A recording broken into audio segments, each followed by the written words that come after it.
You have been told the same thing for decades. Walk more. Count your steps. Aim for 10,000 a day and you will stay healthy. Doctors repeat it. Fitness magazines promote it. Family members remind you of it with good intentions. But what if this advice, while well-meaning, has been incomplete? What if relying on walking alone after 60 is quietly costing you strength, balance, and independence? In 2023, researchers at the University of Missouri published findings that stunned many in the medical field. They compared older adults who only walked with those who performed specific seated exercises. The results were not subtle. Seniors who performed targeted chair-based movements improved their functional strength by 27% more than walkers. That difference is not about fitness statistics. It is the difference between standing up easily and struggling, between lifting a grandchild and avoiding it out of fear. Walking has become a billion-dollar belief system. Shoes, step counters, treadmills, fitness apps, all built around the idea that walking is the ultimate solution. But orthopedic specialists have understood something for years that rarely gets discussed publicly. Walking is excellent for the heart, but it does very little to stop the muscle loss that accelerates as we age. If this muscle loss has a name, it is called sarcopenia, and it begins much earlier than most people realize. After the age of 30, the body loses roughly 3 to 5% of muscle mass every decade. By the time someone reaches their 70s, as much as 30% of their strength may already be gone. Walking does not provide the resistance muscles need to stop this process. A large Harvard Medical School study in 2022 followed more than 2,000 seniors for a year and a half. One group walked regularly. The other performed seated resistance exercises. Both groups were similar in age and health. The outcome could not have been clearer. The walking group continued to lose muscle. The seated exercise group gained it. Even more remarkable, one specific chair-based movement increased bone density in adults over 65 by nearly 20%. Surgeons are now prescribing this same movement to patients recovering from hip replacements because it consistently outperforms traditional rehabilitation methods. Before going further, take a moment and think about your own daily movements. Standing up, sitting down, climbing stairs, getting into a car. These are not gym exercises, they are life movements, and they depend on strength more than endurance. One of the most overlooked exercises targets a muscle group that quietly controls circulation and stability. Sitting in a chair and lifting the heels may look harmless, but the muscles in the calves act as a powerful pump that pushes blood back toward the heart.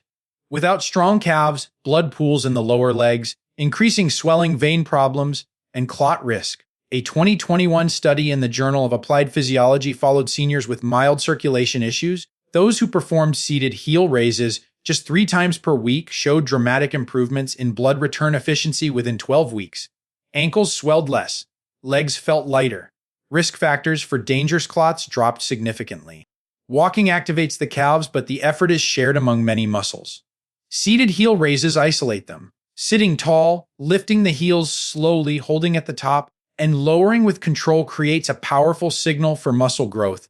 Adding light resistance once the movement becomes easy accelerates progress, and because the hips and knees are not stressed, this exercise is safe even for people with joint problems. Another movement addresses one of the most important muscles for independence.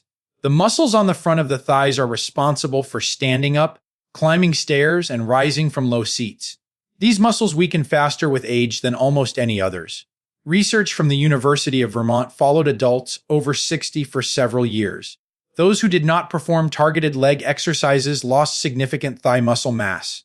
Those who practiced simple seated leg extensions gained strength instead. Walking on flat ground barely challenges these muscles, which is why they shrink unless specifically trained. Sitting upright and slowly extending one leg, holding the contraction, and lowering under control forces the thigh muscles to work against gravity. Studies show that actively focusing on squeezing the muscle during the movement dramatically increases strength gains. This mental connection matters more than most people realize. Weak hip muscles are another silent threat. These muscles lift the leg during walking. When they weaken, steps become shorter. Feet barely clear the ground. Shuffling replaces stepping. This is a major reason falls become so common. A large Mayo Clinic study identified hip flexor weakness as the strongest predictor of fall risk in older adults. Those with the weakest hip muscles were 4 times more likely to fall within a year. Falls are not minor accidents at this age. They often lead to fractures, hospitalizations, and long-term decline. Sitting near the edge of a chair and lifting one knee at a time forces the hip muscles to work harder than they ever do during normal walking. Performing the movement slowly, without momentum, builds strength, balance, and coordination. Surgeons now recommend this exercise even before joint replacement surgeries because stronger muscles dramatically improve recovery. Upper body strength is just as critical. Pulling movements are involved in almost everything: opening doors, getting out of bed, carrying groceries, maintaining posture.